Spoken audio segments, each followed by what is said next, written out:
मैं डॉक्टर ऐश्वर्या खुद ही root canal specialist हूँ। ठीक है, मैंने अपना जो एमडीएस किया है वो कंजर्वेटिव डेंटिस्ट्री एंड एंडोडोंटिक्स से किया है।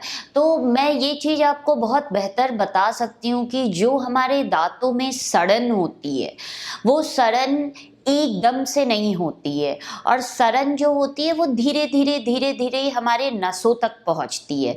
जब वो सड़न नस तक पहुंच जाती है तो आपको दर्द, खाने में तकलीफ होना, गड्ढा ज़्यादा हो जाता है तो खाना फंसना, इन सब की शिकायत शुरू होती है, जो कि प्राइमरी साइंस सिम्टम्स होते हैं रूट कैनाल ट्रीटमेंट के। जब तक आपको काला काला मुंह में दिख रहा है, छोटा सा है, अगर आप उसको समय पे जाके डेंटिस्ट से भरवा लेंगे, साफ करवा के दांत के रंग का मसाला डलवा लेंगे, तो वो नस के इलाज तक नहीं जाएगा। लेकिन जब आप उसमें देरी कर देते हो, तब फिर नस, जब आपको तकलीफ बढ़ जाती है, नस तक वो कीड़ा पहुंच जाता है, तब आपके पास सिर्फ एक ही ऑप्शन बचता है, वो है रूट कैनाल ट्रीटमेंट, जिसमें हम जो इन्फेक्टेड नस होता है उसको साफ कर देते हैं और उसमें मेडिकेटेड गटा पर्चा डाल देते हैं। और नस का इलाज आज का जो हमारा एडवांस टेक्नोलॉजी है उसमें नस का इलाज सिंगल सिटिंग में भी कर रहे हैं हम लोग, और 2-3 सिटिंग में भी हो रहा है। वो डिपेंड करता है केस टू केस। अगर आपके दांतों में नीचे मवाद पड़ा हुआ है कुछ, तो वहाँ सिंगल सिटिंग इंडिकेटेड नहीं है। जो इनिशियल एक्टिव लीजन है, हम वहाँ पे सिंगल सिटिंग आरसीटीज़ करते हैं, और आरसीटी बिल्कुल भी पेनफुल नहीं होता है। आरसीटी में हम लोकल एनेस्थीसिया देके आपके जितने भी नस हैं उनको सुन कर देते हैं, जिससे आपको दर्द या किसी तरह का तकलीफ ना हो, और नस का इलाज बिल्कुल भी पेनफुल नहीं होता है।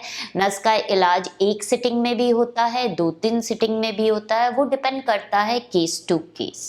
कैनाल ट्रीटमेंट जो होता है वो आपका मैक्सिमम, अगर आप सिंगल सिटिंग जा रहे हैं तो 40 to 45 मिनट लगता है इन एवरेज केसेस। अगर किसी केस में एक्स्ट्रा कनाल है, एक्स्ट्रा रूट है, तो आपको वो 1 घंटा 1.5 घंटा मैक्सिमम है, उससे ज़्यादा रूट कैनाल में टाइम नहीं लगता है।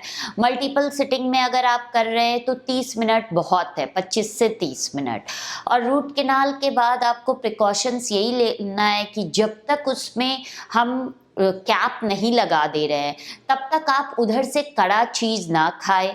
ठीक है, जो एंटीबायोटिक का कोर्स अगर चल रहा है तो आप अपना समय पे दवा ले लें, और कैप लगने के बाद आप आराम से हर कुछ खा सकते हैं। ऐसा कुछ नहीं है, रूट कैनाल के लिए कोई हॉस्पिटल स्टे रिक्वायर्ड नहीं होता है। रूट कैनाल आपका 1 दिन में भी होता है, रूट कैनाल आपका 2 बार में भी होता है। उसके लिए आपको हॉस्पिटल में रुकने की ज़रूरत नहीं है। आप रूट कैनाल के बाद हर कुछ खा पी सकते हैं। बस यही है कि आपको जब तक एनेस्थीसिया का असर रहता है तब तक डॉक्टर एडवाइस करते हैं कि 1-2 घंटे आप ना खाएं, ताकि आपकी जबान या गाल कट ना जाए, क्योंकि उस समय वो हिस्सा सुन्न रहता है तो आपको पता नहीं चलेगा। इसलिए बस, और ऐसा कोई सच इतना मेजर प्रिकॉशंस नहीं रहता है। एडवाइज्ड यही रहता है कि आप हल्के गुनगुने पानी में नमक डाल के कुल्ला करें, ताकि तब तक कोई भी री इन्फेक्शन का चांस ना रहे।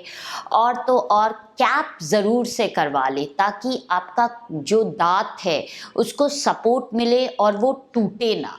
और रही बात इसके खर्च की, तो रूट कैनाल ट्रीटमेंट में 2000 से लेके 4000 तक का खर्च आता है। वो डिपेंड करता है कि किस हिस्से का रूट कैनाल हो रहा है, आगे के दांत का या पीछे के दांत का, और सिंगल सिटिंग हो रहा है या 2-3 बार में हो रहा है।